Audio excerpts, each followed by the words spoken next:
हरे कृष्णा। कार्तिक महात्म अध्याय 1। नैमिषारण्य तीर्थ में सूत जी ने 88,000 शरणाधिक ऋषियों से कहा, अब मैं तुम्हें कार्तिक मास कार्तिक माह की कथा का विस्तार सुनाता हूँ, जिसके श्रवण से मनुष्य के सभी पाप नष्ट हो जाते हैं और अनंत काल में वैकुंठ धाम की प्राप्ति होती है। श्री सूत जी ने कहा, श्री कृष्ण जी से लेकर देवर्षि नारद के चले जाने के बाद सत्यभामा ने भगवान कृष्ण से बोली, हे प्रभु, मैं धन्य हो गई, मेरा जन्म सफल हो गया। मुझ जैसे ही त्रिलोकी सुंदरी के जन्मदाता भी धन्य हैं, जो आपकी 16,000 के बीच में 16,000 स्त्रियों के बीच में आपकी परम प्यारी पत्नी बनी। मैंने आपके साथ नारद जी को वह कल्प वृक्ष आदि पुरुष विधि पूर्वक दान में दिया, परंतु वही कल्प वृक्ष मेरे घर लहराया करता है। यह बात मृत्युलोक में किसी स्त्री को ज्ञात नहीं है। हे त्रिलोकीनाथ, मैं आपसे कुछ पूछने की इच्छुक हूँ। आप मुझे कृपा करके कार्तिक महात्म की कथा का विस्तार पूर्वक सुनाइए, जिसको सुनकर मेरा हित हो और जिसके करने से कल्प पर्यंत भी आप मुझसे विमुख ना हो सकें। सूत जी बोले, सत्यभामा के ऐसे वचन सुनकर श्री कृष्ण ने हंसते हुए सत्यभामा का हाथ पकड़ा और अपने सेवकों को वहीं रुकने के लिए कहकर विलास युक्त अपनी पत्नी को कल्प वृक्ष के नीचे ले गए।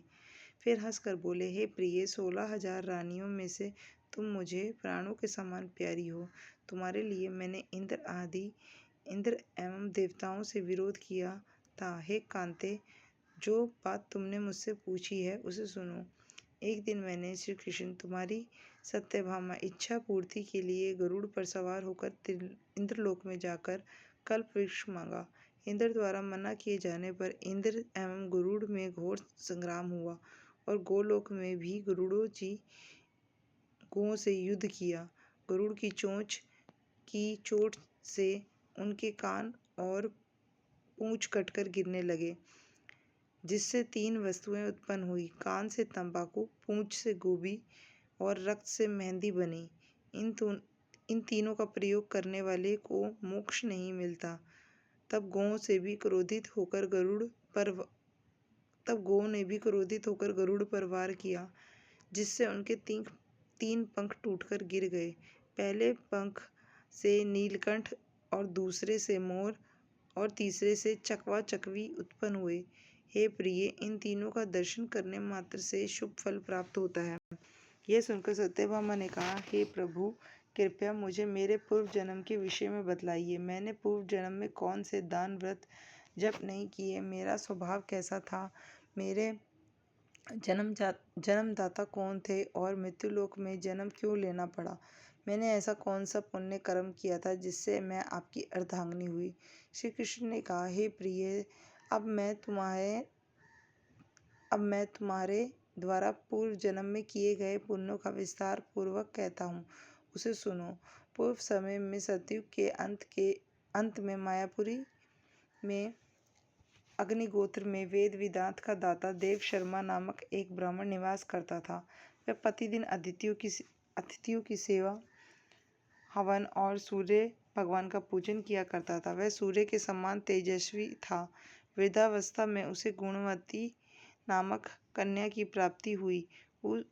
उस पुत्रविहीन ब्राह्मण ने अपनी कन्या का विवाह अपने ही चंद्र नामक शिष्य के साथ कर दिया। वह चंद्र को अपने पुत्र के समान मानता था और चंद्र भी उसे अपने पिता के समान सम्मान देता था।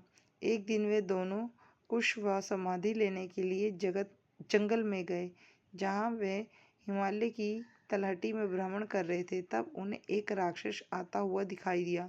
उस राक्षस को देखकर भय के कारण उनके अंग शिथिल हो गए। वे वहां से भागने में असमर्थ हो गए। तब उस काल के समान राक्षस ने उन दोनों को मार डाला। चूंकि वे धर्मात्मा थे, इसलिए मेरे पार्षद उन्हें मेरे वैकुंठ धाम में मेरे पास ले आए। उन दोनों द्वारा आजीवन सूर्य भगवान की पूजा किए जाने के कारण मैं दोनों पर अति प्रसन्न हुआ। गणेश जी, शिव जी, सूर्य व देवी, इन सब की पूजा करने वाले मनुष्य को स्वर्ग की प्राप्ति होती है। मैं एक होता हुआ भी काल और कर्मों के भेद से 5 प्रकार का होता हूँ। जैसे एक देवदत्त, पिता, भ्राता आदि नामों से पुकारा जाता है। तब वे दोनों विमान पर आरूढ़ होकर सूर्य के समान तेजस्वी रूपवान चंदन की माला धारण किए हुए मेरे भवन में आए तो वे दिव्य भोगों को भोगने लगे। एक दिन मैंने श्री कृष्ण तुम्हारी सत्यभामा इच्छा के लिए गरुड़ पर सवार होकर इंद्रलोक जाकर कल्प वृक्ष मांगा। पहला अध्याय समाप्त। हरे कृष्णा।